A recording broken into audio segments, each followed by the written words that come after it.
আসসালামু আলাইকুম। কৃষি তথ্যভিত্তিক ইউটিউব চ্যানেলে আপনাকে স্বাগতম। আজকের ভিডিওটি কিলিং মেশিন খ্যাত রাসেলস ভাইপার নিয়ে। ধীরে ধীরে বেড়েই চলেছে রাসেলস ভাইপারের আতঙ্ক। সাম্প্রতিক সময়ে রাসেলস ভাইপারের দংশনে মৃত্যুর সংখ্যা বেড়েই চলেছে, যার অধিকাংশই কৃষক। অথচ ঠিক 2 যুগ আগেই বিলুপ্ত ঘোষণা করা হয়েছে রাসেলস ভাইপারকে। ঠিক কিভাবে আবারও বাংলাদেশে ফিরে এসেছে ভয়ঙ্কর এই সাপ, কীভাবেই বা এই সাপ থেকে সতর্ক থাকতে হবে এবং এর হিংস্রতা সম্পর্কে জানাবো আজকের ভিডিওতে। স্বভাবে রাসেলস ভাইপার খুবই অলস এবং ঘুমকাতুরে। নদীতে ভাসতে ভাসতে এরা ঘুমায়। দেখা গেল একটি কচুরিপানার স্তূপের উপর ঘুমাতে ঘুমাতে 50 কিলোমিটার বা 100 কিলোমিটার দূরে কোথাও উঠল। এভাবেই এরা পদ্মা নদী ও তার শাখা প্রশাখা ধরে খুব দ্রুত ছড়িয়ে পড়ছে দেশের বিভিন্ন অঞ্চলে। পদ্মার চর থেকে ধান ক্ষেত বা অন্যান্য ফসলের মাঠ কিংবা বাসাবাড়ি, সব জায়গায় মূর্তিমান আতঙ্কের নাম রাসেলস ভাইপার। যেন সাক্ষাৎ মৃতদূত, যার এক ছোবলেই যথেষ্ট জীবননাশের জন্য। দিন দিন মৃত্যু তালিকা বাড়িয়ে চলেছে এই কিলিং মেশিন খ্যাত রাসেলস ভাইপার। গত 1 থেকে 1.5 মাসেই অহরহ মৃত্যুর খবরে পুরো দেশ এখন উত্তাল। দর্শক, বুঝতেই পাচ্ছেন কেন রাসেলস ভাইপার এতটা আতঙ্ক ছড়াচ্ছে। জানা গেছে অ্যান্টিভেনম নেওয়ার পরও দংশনের 25 দিন পর পর্যন্ত রোগীর মৃত্যু ঘটাতে পারে। দংশনের প্রকৃতি বাংলায় চন্দ্রপোড়া নামে পরিচিত। এই সাপ এতটাই ভয়ানক যে 1 সেকেন্ডের 16 ভাগের 1 ভাগ সময়ে কাউকে কামড়ে বিষ ঢালতে পারে। চোখের পলকে তীব্র বেগে ছোবল দেয় বলে মানুষ সহজেই বুঝে উঠতে পারে না। কামড় দেওয়ার পর অন্যান্য সাপের মতো পালিয়ে যায় না। ছোবল দেওয়ার পর তার জায়গাতেই কুণ্ডলি পাকিয়ে ঘাপটি মেরে বসে থাকে। এই সাপ গোকরার মতো বারবার ফুসফুস করে শব্দ করে তেড়ে আসে না, তবে বিরক্ত করলে উচ্চস্বরে হিস হিস করে শব্দ করতে থাকে, অনেকটা প্রেসার কুকারের শীষের ন্যায়। একই সঙ্গে দেহ সংকুচিত ও প্রসারিত করতে থাকে। আর এই কারণেই কৃষকেরা মাঠে যখন ফসল কাটতে যান, তখন বিষধর রাসেলস ভাইপার মানুষের উপস্থিতিতে নিজেকে হুমকি মনে করে। আর কৃষকরা বুঝে উঠতে পারে না ক্ষেতের মধ্যে কিলিং মেশিন খ্যাত রাসেলস ভাইপার রয়েছে। প্রশ্ন জাগতে পারে, রাসেলস ভাইপারের উপস্থিতি ধান খেতে কেন বাড়ছে?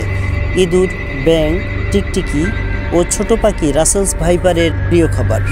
যেহেতু ধানের খেতে ইঁদুরের উৎপাত বেশি, তাই খাবারের খোঁজে সেখানেই তার উপস্থিতি। শিকারের দিক দিয়েও রাসেলস ভাইপার অনেক কৌশলী। অন্যান্য সাপ কামড় দিয়ে সঙ্গে সঙ্গে খেয়ে ফেলে, হিংস্র রাসেলস ভাইপার শিকারীকে শুধু একা নয়, তার পুরো পরিবার সহ খেতে ভালোবাসে। এজন্য রাসেলস ভাইপার শিকারীকে কামড় দিয়ে ছেড়ে দেয়। এতে প্রচণ্ড বিষের যন্ত্রণায় ইঁদুর তার গর্তের দিকে ছোটে এবং রাসেলস ভাইপার তার পিছু পিছু গিয়ে গর্তে ঢুকে সব ইঁদুর খেয়ে ফেলে। আর শিকারের পিছু নিতে গিয়ে বাসা বাড়িতেও ঢুকে পড়ে। অন্যান্য সাপ মানুষকে এড়িয়ে চললেও এই সাপ তার উল্টো। বেশিরভাগ ক্ষেত্রে খোলা ঘাসযুক্ত ঝোপঝাড়ে থাকতে পছন্দ করে, তাই বাড়ির পাশের ঝোপঝাড়ে দেখা অস্বাভাবিক নয়। রাসেলস ভাইপার কেন ভয়ঙ্কর? দেশে প্রায় 104 প্রজাতির সাপের মধ্যে 30 প্রজাতি বিষধর।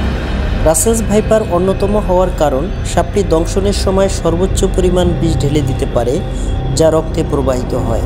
কেননা এর ছোবলে বিষক্রিয়া রক্তে মারাত্মকভাবে জটিলতার সৃষ্টি হয়। বিষ হিমোটক্সিন হওয়ায় রক্ত জমাট বাঁধতে পারে না এবং লোহিত কণিকা নষ্ট হয়ে যায়। ফলে রক্তনালী ফেটে গিয়ে অভ্যন্তরীণ রক্তক্ষরণ হওয়ায় চামড়ার নিচে জমা হয়। রাসেলস ভাইপারের বিষদাঁত দেশের অন্যান্য সকল সাপের চেয়েও বড়। এতটাই বড় যে যদি কেউ এদের ধরে আর হাতের আঙ্গুল যদি এর ঠোঁটের নিচের দিক থাকে, তবে রাসেলস ভাইপার তার থুতনি ফুটো করে আপনার হাতের আঙ্গুলে বিষ ঢুকিয়ে দিবে। অতএব সাবধান, কেউ এদের ধরতে যাবেন না। রাসেলস ভাইপারের বিষদাঁত 0.65 ইঞ্চি, যা মৃত্যু ঘটানোর জন্য যথেষ্ট। বিষ না ঢেলে দিলেও মৃতদূতকে স্বাগত জানায়, কারণ প্রচুর রক্তক্ষরণ। এর পাশাপাশি কিডনি দ্রুত বিকল হয়ে পড়ে, প্রস্রাবে দেয় সমস্যা, দংশিত স্থান ফুলে যাওয়া সহ প্রচণ্ড ব্যথা অনুভব হয়। মারি নাক দিয়ে রক্ত পড়া ও রক্ত বমি হওয়া, এমনকি কফের সাথেও রক্ত বের হতে পারে। তাই তাড়াতাড়ি অ্যান্টিভেনম নিতে হবে, সম্ভব হলে 100 মিনিটের মধ্যে। মনে রাখতে হবে, অ্যান্টিভেনম নিলেই সুস্থ নয়।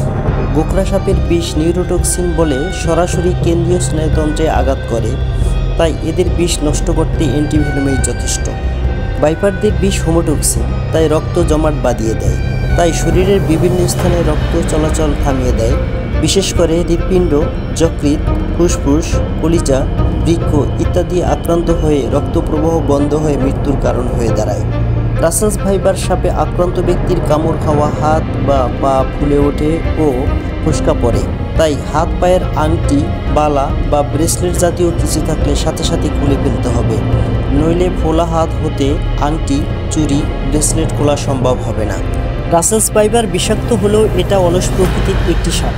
এই সাপ কাউকে তেড়ে এসে কামড় দেয় না, তাই মাঠে যারা কাজ করবেন তারা একটু সাবধানতা অবলম্বন করবেন এবং ধান খেতে ও পাট খেতে গামবুট ব্যবহার করবেন, তাহলে এর হাত থেকে রক্ষা পাওয়া যেতে পারে। আজকে এই পর্যন্তই, আবার দেখা হবে নতুন কোনো ভিডিওতে। খোদা হাফেজ।